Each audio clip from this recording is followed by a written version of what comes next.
Es momento de escuchar la opinión de los salvadoreños y encontrar un equilibrio entre la inmediatez y la profundidad.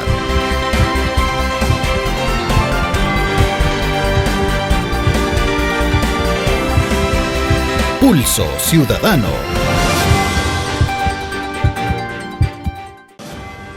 Buenas noches, hoy es martes 1 de marzo del año 2022. Gracias por estar con nosotros en este su programa Pulso Ciudadano, que es el primero de este año, pues ya anteriormente habíamos estado al aire durante periodos electorales. Sin embargo, gracias a su aceptación y sugerencia, a partir de hoy martes estaremos de forma permanente de lunes a viernes a las 8 de la noche, siempre por Canal 19. De antemano agradecerle a usted por la sintonía y decirles que este será un espacio para que todos los salvadoreños puedan dar sus opiniones, sobre todo los temas que más les interesan. Y por supuesto, agradecer al Grupo Megavisión, a su junta directiva y a la dirección general por confiar en mi persona para conducir este programa, que es una de las nuevas apuestas de Canal 19, en su franja estelar de la noche, ya que muy pronto se revelarán otros proyectos que sin duda vendrán a formar parte de su gusto por mantenerse informado y entretenerse, a diferencia de otros programas de entrevistas. Pulso Ciudadano se va a caracterizar por abrir más espacios de la opinión ciudadana a través de redes sociales como Facebook, Twitter, WhatsApp, para asegurarnos de que la población exponga la realidad ante los diferentes temas que vayamos abordando. Sin más, hoy le doy la más cordial bienvenida al señor vicepresidente de la República, el doctor Félix Ulloa, con quien abordaremos varios temas sobre los cuales está programado este programa. Félix, buenas noches y gracias por aceptar la invitación. Gracias, Julio, te felicito.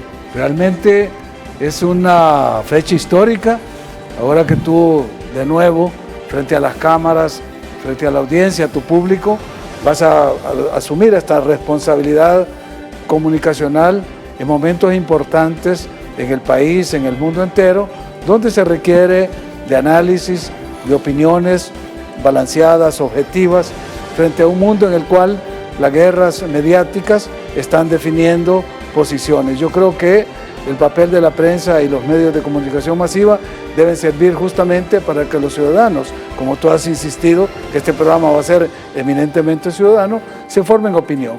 Así que bienvenido de nuevo, Julio, ante las cámaras y felicidades por tu programa. Bien, creo que es necesario empezar con esta pregunta, Félix.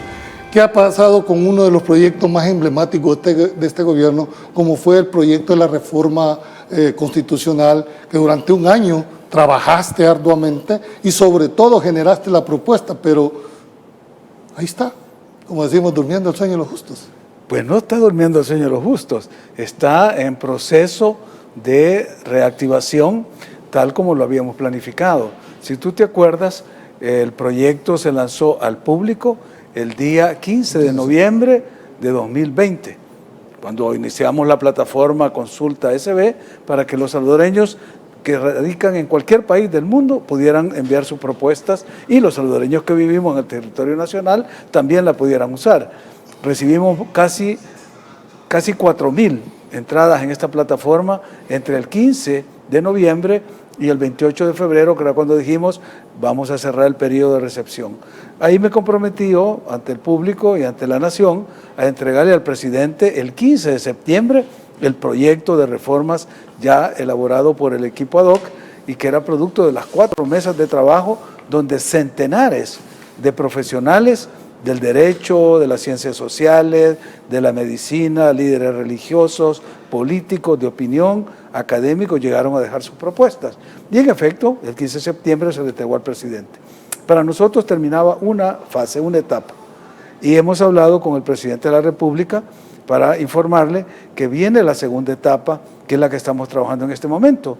Y de hecho, aprovecho para hacerle de conocimiento de la nación que este viernes empezamos en una universidad el proceso de divulgación, de promoción y de consultas de este proyecto que ya fue entregado al presidente.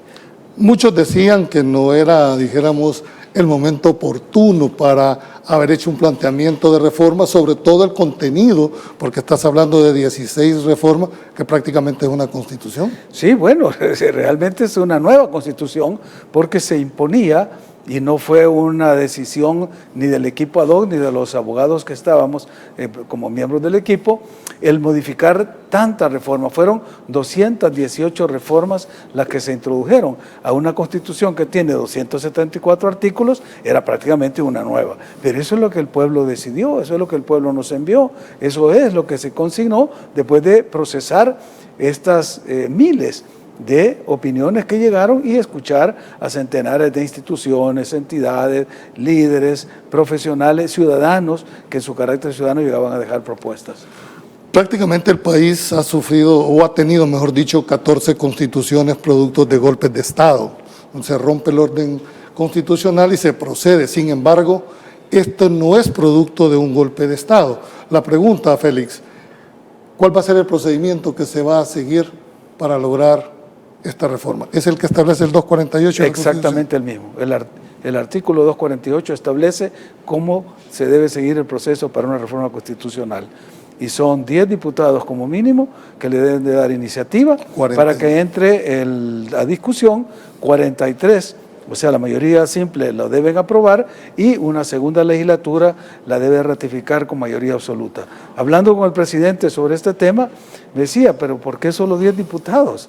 Si puede ser todos los diputados o los que quieran sumarse, los que le deben dar esa iniciativa. Entonces, estamos esperando este segundo momento en el cual ya es de competencia de la Asamblea Legislativa y no del Ejecutivo. Sí, que es el momento del debate constitucional cuando se introduzca formalmente al Pleno Legislativo mediante la iniciativa que le den 10 o más diputados, como dice el presidente. Pero en este momento lo que queremos es que la gente lo conozca más, que se apropie de él. Por eso hemos hecho un acuerdo con 2 instituciones de carácter internacional que nos van a apoyar y los 2 grupos de universidades privadas, CONARES, que es el Consejo Nacional de Rectores, y AUPRIDES, que es la Asociación de Universidades Privadas. Ellos han asumido esta responsabilidad ciudadana, histórica, de acompañar este proceso de divulgación, de difusión. No solo a estudiantes, sino que a todos los que quieran participar. De hecho, este viernes 4, te decía, tenemos el primer ejercicio y en el campus de esta universidad se han convocado alcaldes, líderes comunales, para que lleguen a participar de este debate. Claro, cuando lo conduce una universidad, le está dando la garantía de académica necesaria para quitarle cualquier connotación de carácter político partidista. Uno de los proyectos novedosos que lleva el proyecto fue precisamente que eran 3 temas, si se puede decir, tabú, y que el presidente hábilmente le quita la presión, y era el tema de los matrimonios entre el mismo sexo, la despenalización o mejor dicho, la regulación del aborto y el tema de la eutanasia. ¿Crees tú que estos 3 temas, en una sociedad tan conservadora como la nuestra, vaya a ser retomado por esta Asamblea Legislativa? A pesar de que el presidente ha dicho... Sí, no, el presidente dijo que él no lo iba a regular. Y de hecho, y nosotros, conociendo cuál es el pensamiento del presidente, del gobierno en general, de la sociedad en su conjunto, no entramos a regular ni el matrimonio de personas del mismo sexo, ni mucho menos el aborto, o peor aún la eutanasia. Lo que hicimos fue definir dentro de que son las agendas contemporáneas estos temas que aquí han sido abordados desde una manera, como tú decías, muy conservadora.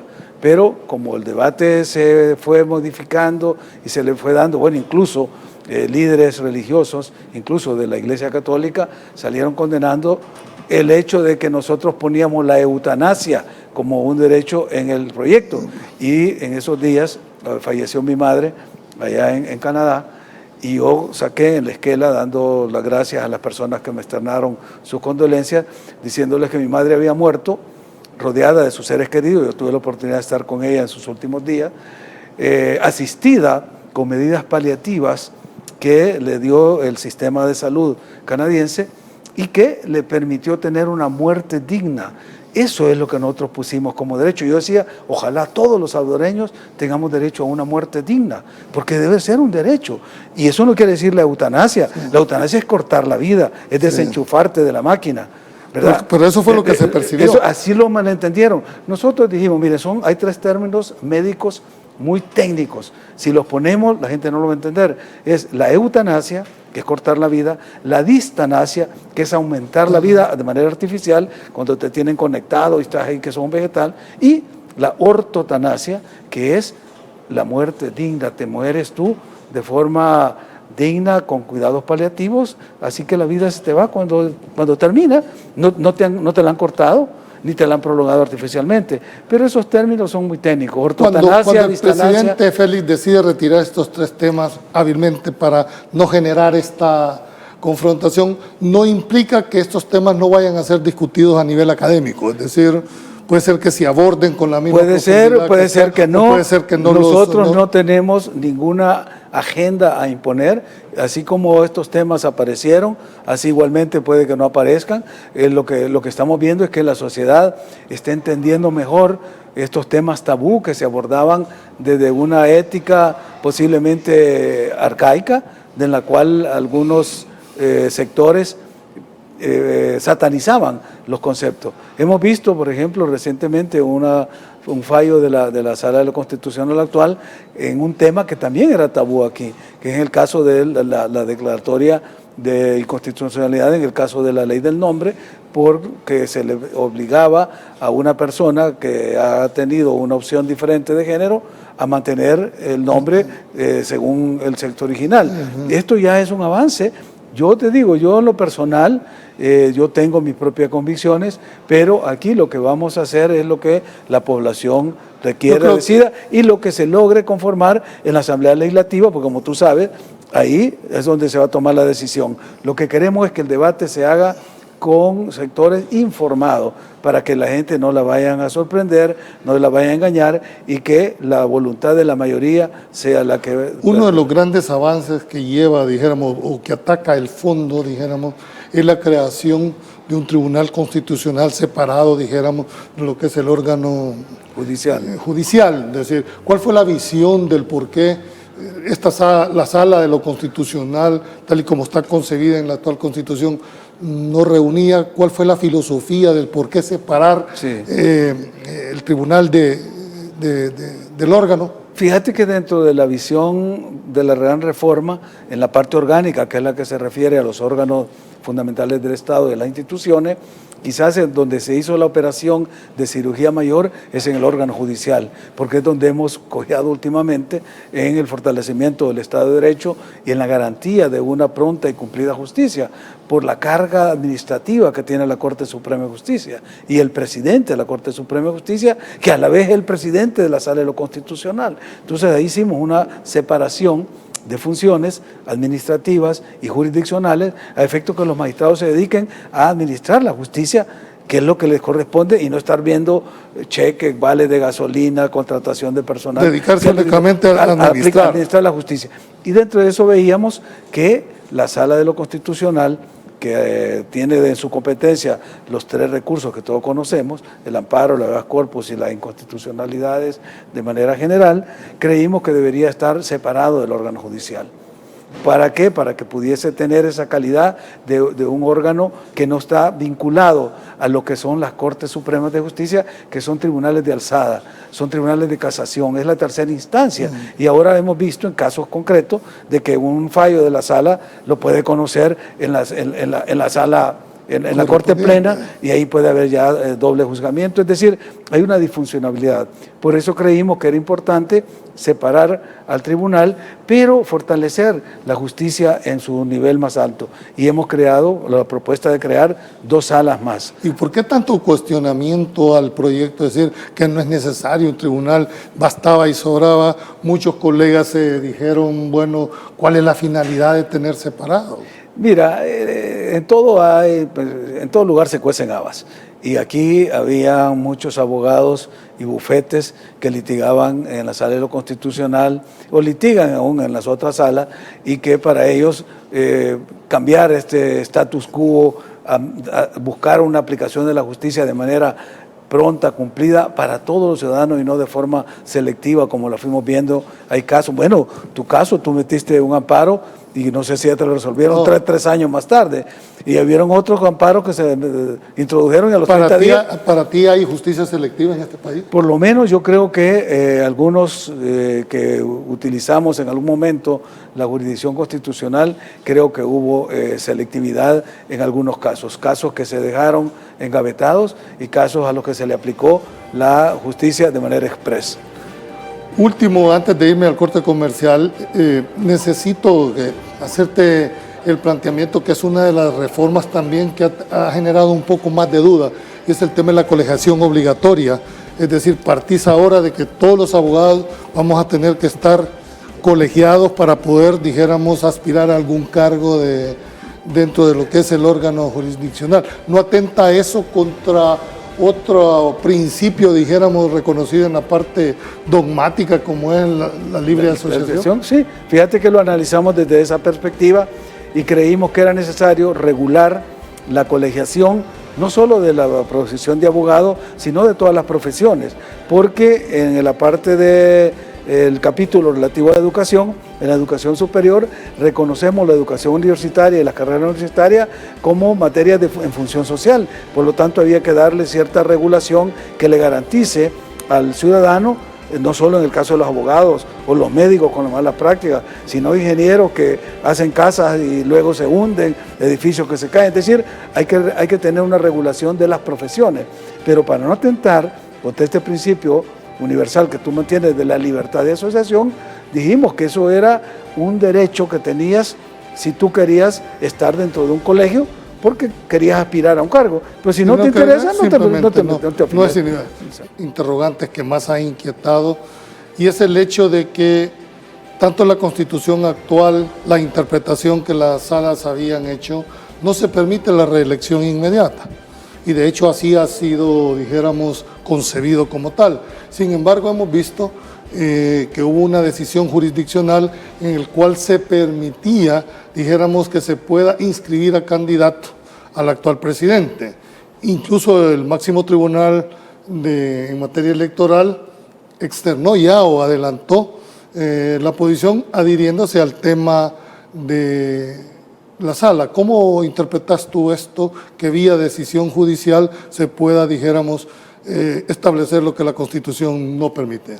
Bueno, mira, para empezar, la sentencia que dio la sala no está habilitando la reelección como tal, sino la participación de la candidatura para que sea el pueblo el que decida si elige o no reelige. Eso, para dejarlo claro, no es la reelección, sino el derecho a participar. Aunque esa sea la finalidad. Aunque al final, bueno, el que participa, como en el caso de un presidente electo, es para ser reelecto. Pero aquí vamos al tema que como algunas veces lo hemos discutido contigo, y es donde hemos tenido grandes diferencias como abogados, porque tú siempre dijiste que las salas no deberían, por la vía de la interpretación, modificar cláusulas pétreas, dijiste tú, cuando aprobaron las candidaturas no partidarias, que fue una propuesta mía, porque yo sí creo de que el derecho constitucional va evolucionando y que... ¿Tú sos partidario de la interpretación constitucional? Bueno, gracias a las interpretaciones constitucionales es que se modernizó y democratizó el sistema electoral en El Salvador, con más de 25 sentencias en materia electoral y de sistema político.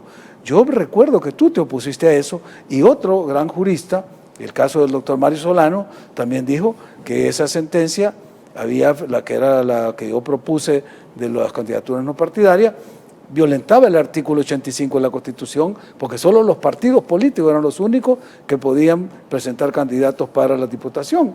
Pero los 4 magistrados que votaron a favor de mi sentencia, que hay que decir los nombres: Rodolfo González, Florentín Meléndez, Sidney Blanco y Belarmino Jaime, ellos 4 sostuvieron de que se podía interpretar la cláusula del artículo 85 que todos llamaban pétrea. ¿Qué quedamos? De que la opinión mayoritaria de la Sala Constitucional interpretó una cláusula pétrea y todos la cumplimos. Y ya tuvimos un primer diputado no partidario. O sea, ¿cuál es la elección? Las sentencias se cumplen aunque no estemos de acuerdo con ellas. Ahora, esa misma sala, de una manera que yo siempre apoyé a esta sala, excepto en 4 sentencias. Una de ellas era justamente eso, que dijo que el periodo para que se pudiera presentar un candidato que había ejercido la presidencia debía ser 10 años, contrariando no solo el espíritu de la Constitución, sino la interpretación que hicieron los constituyentes, que yo los convoqué para que explicaran si ellos habían pensado en 10 años o 5 años. Siempre dijeron 5 años, pero la sala, fallando de manera directa, porque era para afectar a Mauricio Funes, como lo reconocieron algunos, que no se pudiera reelegir después de Saca, era un juego ahí, porque fue la otra sentencia que dieron contra Saca, que a mí me pareció que era totalmente fuera de contexto y que no tenía base legal. La otra fue la de los diputados suplentes, cuando los desconocieron, cuando es el pueblo el gran elector, no es la sala. Y la última, cuando ordenaron cancelar al cambio democrático, que fue un acto totalmente de prevaricato. Pero lo que te quiero decir es que ellos sostuvieron de que sí se podía modificar el artículo 85. A eso quiero llegar yo, porque bajo la sombra de la interpretación aquí se ha dicho cosas que no dice la Constitución y cosas que tampoco establece. El 85, pues tú interpretas algo oscuro, algo que no genera, y que si yo quiero interpretar, pues voy a ir. Y tú sabes que la primera regla de hermenéutica jurídica es la literalidad. Totalmente. Entonces, si el único instrumento para alcanzar el poder son los partidos políticos, ¿cuál podría haber sido el argumento de interpretar el 85 para permitir las candidaturas no partidarias? Fíjate que eso lo explicó el doctor Nelson Segovia en una entrevista que yo la tengo registrada en varias de mis publicaciones. En una entrevista un medio dijo que él, que había redactado y había sido parte de la constituyente, que había redactado ese 85, como abogado administrativista que él era, para él gobierno y ejecutivo son lo mismo. Entonces dijo, cuando pensamos en el gobierno, cuando lo pusimos en el 85, estábamos pensando en el Ejecutivo, porque para ir a la presidencia, sí, la 151 obliga a estar registrado, inscrito en un partido, pero para ser diputado, para ser alcalde, no hay esa obligación, o mucho menos para ser miembro o magistrado de la Corte Suprema, que es cuando te define al gobierno en el artículo 86, que te dice los 3 órganos fundamentales del gobierno son legislativo, ejecutivo y judicial. Entonces, si en el 85 dice que para ser representado en el gobierno tienes que ir por un partido, entonces también para ser magistrado tendría que ser. Entonces, eso generaba la confusión. Y si me permitís un segundo, en este documento, que ya es de sobra conocido, aunque un periódico digital dijo que era en lo oscuro que estábamos haciendo la reforma constitucional, aquí en la carta de remisión yo le expongo al presidente Bukele ese tema y le digo justamente, ¿verdad?, cuál es la posición del comité ad hoc, y para dejarlo con claridad y evitar estas confusiones, nosotros dejamos el artículo 88 como está. Y le digo, de esta manera se evita que sean magistrados de la Sala de lo Constitucional quienes estén definiendo vía interpretación si hay o no reelección continua, o si hay que esperar 2 periodos, como arbitrariamente estableció la Sala de lo Constitucional electa para el periodo 2009-2018. Y que la Sala actual, haciendo uso de las mismas facultades, hace una sentencia. Debemos de interpretar que en el anteproyecto de reforma lo que hace es clarificar más para que no hayan interpretaciones. Exactamente. ¿Y sabes hasta dónde llegamos nosotros con ese sentido de que las normas quedaran totalmente claras? Que se lo sometimos el proyecto a la Academia Salvadoreña de la Lengua, porque nosotros somos abogados, habían sociólogos, economistas, ingenieros en los equipos que trabajaron y redactamos de la mejor manera posible las normas, pero podíamos haber cometido un error en la conjugación de un tiempo verbal o en la puntuación, y para evitar eso se lo presentamos a la Academia Salvadoreña de la Lengua, que, y quiero reconocerlo, aceptaron esa responsabilidad histórica de hacer una revisión del texto. Tú me hiciste un planteamiento que me hacía la reflexión. Dijiste, bueno, las sentencias se deben de cumplir, sí, es decir, formalmente hablando, pero hay detractores de esa tesis y dicen, no, mire, es que esta Sala de lo Constitucional tiene un problema de origen porque no fue electa bajo las condiciones que establece la Constitución, es producto de los que ellos llamaron un golpe de Estado. ¿Cómo ves tú ese criterio que diga, mira, esta sala no goza de la legitimidad para hacer esa aseveración? Es una opinión afortunadamente minoritaria de un sector que ya todos conocemos, que es el sector que estaba cómodo con las salas anteriores porque resolvían favorable y que en un acto del órgano elector, que es la Asamblea Legislativa, ese mismo órgano destituye. Y cuando dice, es que no les dieron oportunidad, tenían que haber tenido el debido proceso, el derecho de defensa. Si es que no era un proceso sancionatorio.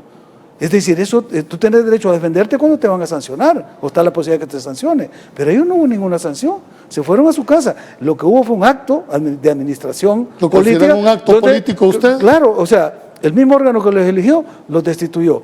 Pero no se siguió el procedimiento de la ley. Si es que la ley no está establecida, no está redactada todavía. Pero no hay un principio universal que nadie puede ser privado de ningún derecho sin antes haber sido oído y vencido en juicio. Por supuesto, pero ¿cuál derecho le estaba privando? Hay un documento de 29 páginas donde se le señala todas las arbitrariedades y todos los errores de hecho y de derecho que han cometido durante el ejercicio de su mandato y son las causales por las cuales se les destituyó el órgano que los eligió. ¿Qué quiere decir eso? De que hubo un proceso y ellos fueron condenados y tuvieron que pagar una sanción. No, de ahí se fueron para su casa, por una parte, y por otra, para que fueran ser declarados que no tienen legitimidad, debería haber un órgano que lo haga.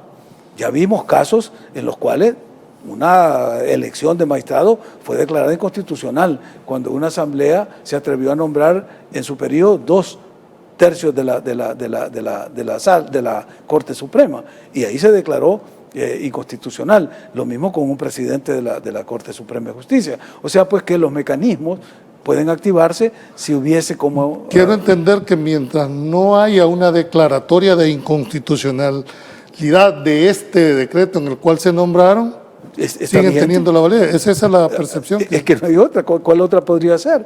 No hay. Y repito, no se trató de que se les negó el derecho de defensa, porque no se les estaba aplicando ninguna sanción. Distinto hubiera sido que han dicho, y estos señores, ¿verdad?, como aplicaron la justicia de manera selectiva, como atentaron contra la salud del pueblo, como atentaron contra la vida de los salvadoreños durante el proceso de la pandemia, porque ahí es donde se lucieron declarando inconstitucionales una serie de medidas que el gobierno, de manera responsable, estaba tratando de lidiar para darnos lo que nos ha dado hasta hoy.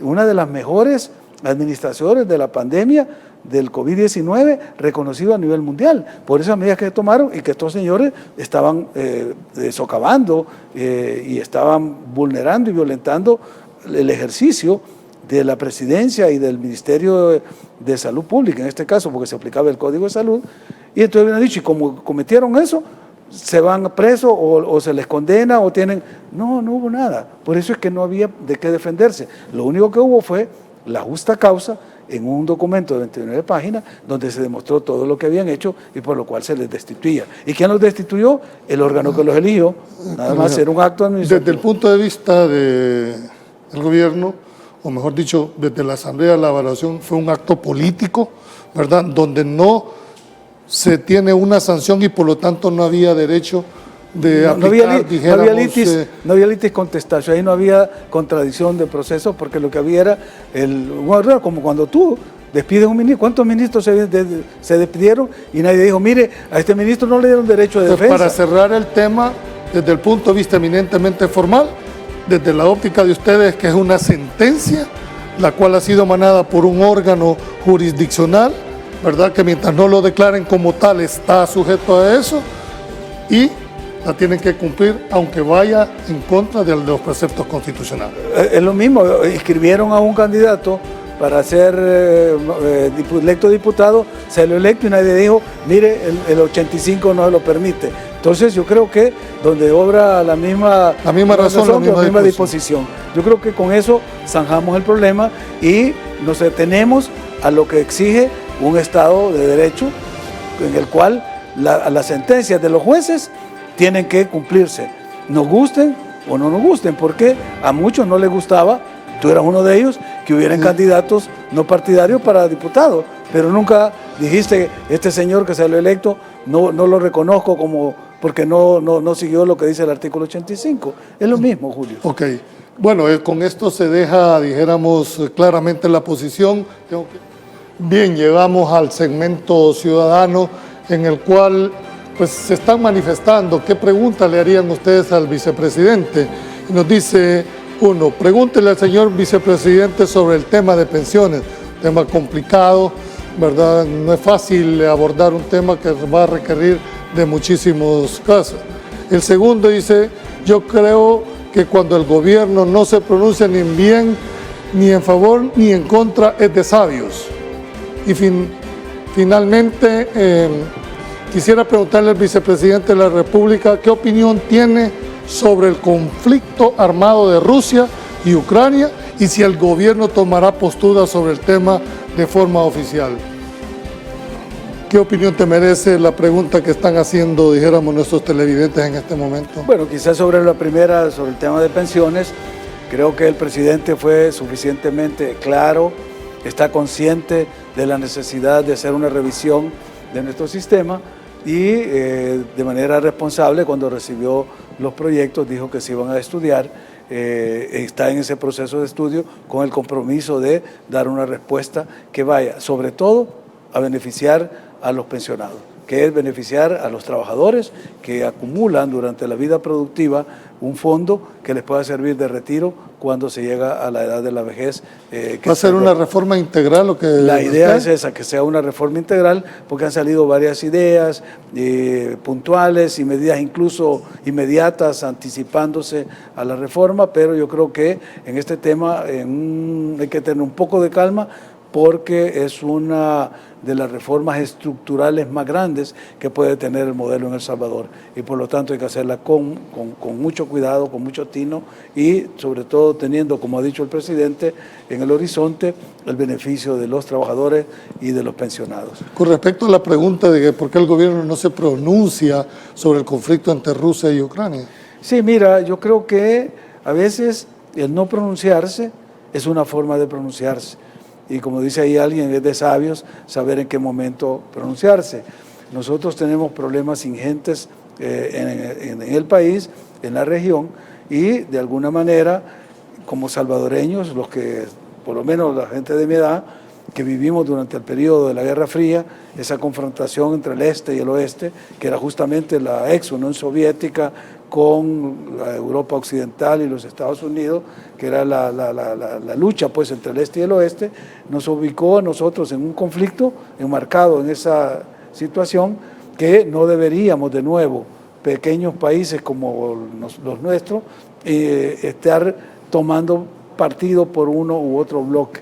Yo recuerdo que en esa época también existía un movimiento que se llamó el movimiento de los no alineados, o sea, la gente que no estaba ni con el bloque soviético o prosoviético, ni con el bloque occidental. Ahí llegó a tener 77 países de naciones que no querían tomar partido por un otro bando. Yo creo que en el caso nuestro no se van a llegará un momento que el presidente, recordemos que según la Constitución, el presidente dirige las relaciones internacionales, y mientras él no se pronuncie, mal haríamos cualquier funcionario estar dando opiniones. Lo importante es tener en cuenta eso, de que está el mundo viviendo una situación muy delicada. Ya se había anunciado por parte de Naciones Unidas cuál sería la nueva normalidad que vendría después de la pandemia, pero igual que la pandemia del COVID-19 llegó hace 2 años sin anunciarnos, ahora este conflicto también llega sin que hubiera estado... A pesar de que las Naciones Unidas han requerido a El Salvador expresamente un pronunciamiento expreso. Han habido reuniones en varios foros multilaterales y el país simplemente no se ha pronunciado. Yo creo que en su momento el presidente tomará la decisión adecuada, pero repito, tomar partido cuando el mundo está haciendo lo que dicen un déjà vu de lo que fue la Guerra Fría, de los años de la posguerra, después de la Segunda Guerra Mundial, y que afortunadamente terminó cuando se cayó el muro de Berlín en 1989 y se disolvió la Unión Soviética en 1991. Bien, tenemos un sondeo sobre los temas que más le preocupan a la población. Quisiera que escuchara para ver qué le podemos decir.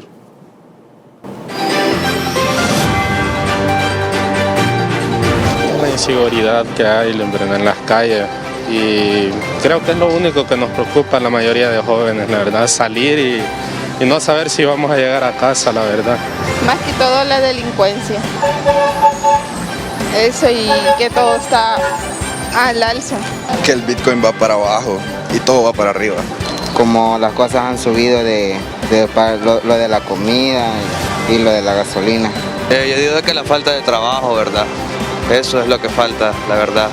Bueno, el alto costo de la vida, eso es lo que me preocupa, y que tampoco hay muchas fuentes de empleo. Eso. En el aspecto de la economía, sí, yo creo que va un poco para mal por lo que está ocurriendo con Rusia.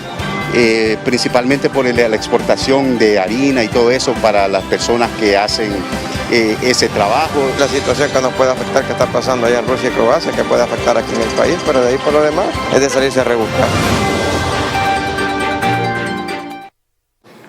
Bien, has escuchado, dijéramos, la preocupación que tiene la ciudadanía, sobre todo en la expectativa, dijéramos, de qué va a hacer el gobierno con respecto al planteamiento.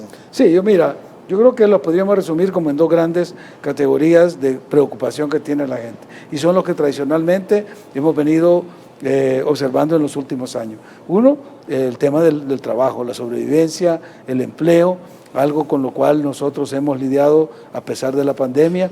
Hay que hacer de conocimiento del público que no solo recuperamos los puestos de trabajo que se habían perdido durante el primer año de la pandemia, sino que se ha superado en 60,000 nuevos empleos, según los reportes del Instituto Salvadoreño del Seguro Social. Y además, en la política de recuperación agropecuaria que el gobierno propuso desde hace más de 2 años, pero que la asamblea anterior no aprobaba el fideicomiso. Hasta esta asamblea, que tomó posesión el 1 de mayo, se aprobó ya este fideicomiso de $1.200 millones para recuperación agropecuaria, del cual 644 millones van para renovación de 50,000 manzanas de café. ¿Cómo lo están ejecutando? Está ya Bandesal en el proceso de la captación con la banca de fomento. Con la banca de fomento del Estado, Bandesal, para la renovación de 50,000 manzanas de café. Esto va a recuperar muchos de los empleos que se perdieron durante los 30 años, sobre todo en el sector agropecuario. El campo se abandonó, recordemos que se le dio la espalda a la agricultura, y eso originó que la gente migrara tanto a la ciudad para engrosar la vía miseria y la gente que anda en las calles viendo cómo se gana la vida, o salieran en busca hacia Estados Unidos un mejor futuro. Ahora, con esta inversión que se va a hacer en el sector agropecuario, se espera generar nuevas oportunidades de trabajo y que la gente que está subutilizada, subempleada en la ciudad, vuelva al campo, donde van a haber oportunidades de trabajo. Pero también se va a corregir el tema de la migración forzada, que es uno de los temas que siempre siguen constantes. Nos dicen que uno de los problemas no es el acceso al crédito, sino a las condiciones como te otorgan los créditos, y que este dinero solo se les ha dado a las empresas grandes. ¿Cómo ha habido la participación de la micro y pequeña empresa en el acceso a este fideicomiso de los 1.200 millones? Este todavía no ha empezado a ejecutarse porque es exclusivamente para el plan de recuperación agropecuaria. Los otros fideicomisos, el de 600 millones que se aplicó en la crisis que generó la pandemia, ahí hubieron básicamente 2 grandes agencias del Estado que se encargaron de distribuirla. Los 600 millones que se distribuyeron desde Bandesal y que fueron para gran empresa, mediana empresa, pequeña empresa, microempresa, incluso con fondos no retornables se le dio a los artistas, que nunca se les había dado nada y que fue un sector muy golpeado. ¿Y cómo se financió eso? Bueno, esos son fondos... ¿Del presidente ordinario? No, fondos especiales que se obtuvieron de préstamos de la banca multilateral, pero luego también con AMIPES, que tuvo $100 millones para este sector de la economía, incluyendo a trabajadores, a los sectores informales. Pero el otro tema que señalaban los ciudadanos y que también vale la pena retomarlo, que decía uno, bueno, es que el temor de salir y no saber si uno va a regresar a la casa, o sea, sigue pendiente el tema de la seguridad. Nosotros creemos que es uno de los temas donde con más éxito ha trabajado el gobierno, a pesar de los obstáculos que tuvo con los 2 años que tuvimos que lidiar con la anterior Asamblea Legislativa, que bloqueaba constantemente los préstamos que iban para apoyar el plan de control territorial. De hecho, los 109 millones que estaban ya otorgados por el BCIE y que necesitaban la ratificación del órgano legislativo, no se aprobaron Nos para dice- implementar la tercera fase. Nos dice alguien aquí que en el departamento de Aguachapán, en la zona occidental, lleva un mes donde no hay homicidios. Sí, pero fíjate que hoy reportaba uno de los criminólogos más importantes del país, Ricardo Sosa, que el mes de febrero había cerrado, o sea, ayer cerramos con la tasa más baja de homicidios desde 1996. O sea, pues de décadas, este mes ha sido el que ha tenido la tasa más baja. Y recordemos que hemos tenido días de 0 homicidio, semanas de 0 homicidio. Y los que te dicen, bueno, sí, miren, no hay homicidios, pero sigue la extorsión, hay sigue la extorsión, desaparecimiento. Claro, el desaparecido. y eso es cierto, es una realidad que no podemos ocultar. Lo que pasa es que se va lidiando poco a poco. Es decir, apenas tenemos con Pues sí. esta nueva asamblea, que a partir del 1 de mayo ratificó ese préstamo y que se pudo equipar porque era la tercera fase del plan control territorial. Recordemos que la primera fue recuperar los territorios que estaban en manos de los grupos criminales. La segunda, llevar los servicios públicos del Estado, salud, educación, deporte. Y la tercera, que era el equipamiento de las fuerzas del orden, ese es el que se había bloqueado. Ahora que se les ha equipado, estamos viendo los resultados tangibles. Ok, algo que nos están poniendo aquí es el hecho, y por cierto lo dice un televidente, mire, no nos interesa, dijéramos, el tema geopolítico que pueda haber en Ucrania y en la Unión Soviética. La pregunta es, ¿qué va a hacer el gobierno con las repercusiones que va a traer? Porque va a traer definitivamente una repercusión, sobre todo en materia económica, que está pasando con el precio del crudo. ¿Cómo se va a enfrentar puntualmente? ¿Tiene el gobierno previsto establecer un plan para poder de manera transitoria enfrentar el tema, por ejemplo, control de precios? ¿Habrá control de precios? Sí, yo creo que son todos los escenarios que el gabinete económico tendrá que examinar, porque esto, igual que la pandemia, nos vino de sopetón, es decir, nadie esperaba que iba a haber esta guerra, ni mucho menos los efectos que iba a causar, y muchos piensan, bueno, es que estamos a 11.000 kilómetros de donde se están disparando los misiles, no, pero los efectos, como tú señalas, a nivel económico van a repercutir en todo el mundo, y nosotros como países pequeños no somos la excepción, y esa debe ser una responsabilidad del presidente con el gabinete económico de examinar cuáles son las medidas paliativas para poder hacer frente a esta crisis que ya se anuncia. Bueno, y que viene a agravar una crisis que generó la pandemia, que era la logística en el tránsito de las mercancías, que ha llevado también a no solo escasez en algunos productos, sino el encarecimiento. Bueno, la ciudadana, ya el crudo superó los $100 ya en esto, y tú sabes que lo que aquí se hace es trasladarle a la señora que te vende el tomate, que te vende el cebolla, pero en realidad se estará trasladando esa parte proporcional, o en realidad hay algunos malos salvadoreños con acaparamientos, y ahí es donde creo yo que el rol del Estado debe ser en realidad el verdadero árbitro en esta relación. Y no te quepa duda que hay una entidad, la Procuraduría para la Defensa del Consumidor, que es muy activa y que ha estado constantemente monitoreando los precios en todos los mercados, supermercados, en los lugares donde se distribuyen los productos, sobre todo especialmente de la canasta básica, para evitar la especulación y evitar el sobreprecio, que como tú dices, malos comerciantes, malos salvadoreños se aprovechan de la necesidad para incrementar sus ganancias. Y en el tema de proteger el salario real del trabajador, por ejemplo, vigilar que las tarifas eléctricas, que las tarifas de agua, que el teléfono, que el combustible en realidad no solo sufran el impacto, sino que no se disparen, ¿verdad? Que golpea directamente a la ama de casa, al consumidor directamente. ¿Está dispuesto, dijéramos en algún momento, el gobierno de evaluar de manera transitoria quitarle los impuestos a la gasolina? Bueno, yo creo que son, repito, los escenarios del gabinete económico, de las instituciones que se encargan de vigilar este tipo de medidas para evitar la especulación, las que van a tomar la decisión. Sería muy irresponsable anunciar aquí y que podría generar, imagínate, expectativas. No, y además un caos financiero, decir, vamos a entrar al control de precios y vamos a empezar. Pero entendíamos que el Frente de Arena habían hecho una petición de que se eliminaran, dijéramos. Sí, bueno, vos sabés que ahora están diciendo, ¿y por qué no se hace esto y por qué no hace esto? Cuando tuvieron 30 años y no lo hicieron. Es decir, ya esto, pues ya la gente ya ve que es parte de un show político. No son medidas serias que sí se están tomando en el gabinete económico del presidente Bukele. Finalmente, quisiera preguntarte cómo están las relaciones con el Fondo Monetario, Félix. ¿Tenés conocimiento? Pues hasta donde sabemos, las conversaciones siguen.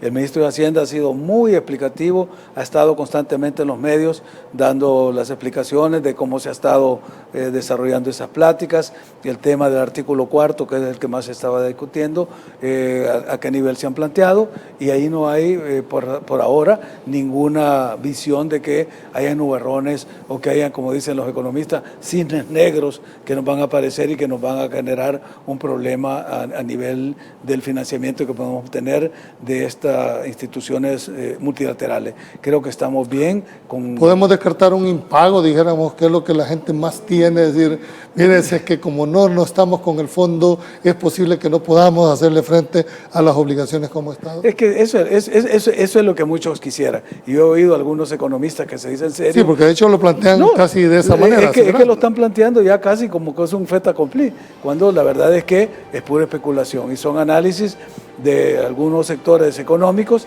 que quisieran que cayéramos en eso, que en el impago, que las sanciones se nos aplicaran, que subieran los intereses, que el riesgo país aumentara. Aquí ya tocamos fondo cuando nos pusieron en el triple C, cuando El Salvador incumplió el pago, y no por falta de fondos, sino por el conflicto político que había entre los dos partidos de aquella época. Ahora estamos en una situación totalmente diferente. Bien, Félix, hemos llegado, dijéramos, al término de este programa. Lamentablemente en televisión el tiempo es. Sé que este tema de la Constitución da para más. Espero en un futuro, ¿verdad?, también tenerte aquí en la medida en que se vaya avanzando, sobre todo en el mecanismo del proceso de la reforma, y no me resta más que darte los agradecimientos para haber iniciado un programa con el vicepresidente de la República en un tema tan delicado como es en la nueva refundación del Estado a través de una Constitución. Muchas gracias, Julio, te agradezco la deferencia, te deseo éxitos, estoy seguro que la audiencia estará más que satisfecha con tu conducción, con tu profesionalismo, con tu objetividad, y para eso creo que el pueblo salvadoreño tiene ya una nueva ventana para analizar la realidad, y espero que todos sepamos aprovechar esta fuente de información y de conocimiento. Muchas gracias. Bien, los esperamos el día de mañana en su programa Pulso Ciudadano. Pasen buenas noches y que Dios los bendiga.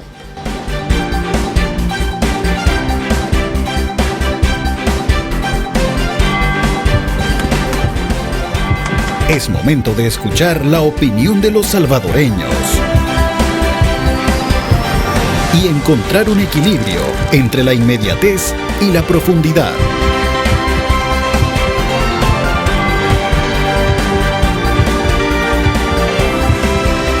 Pulso Ciudadano.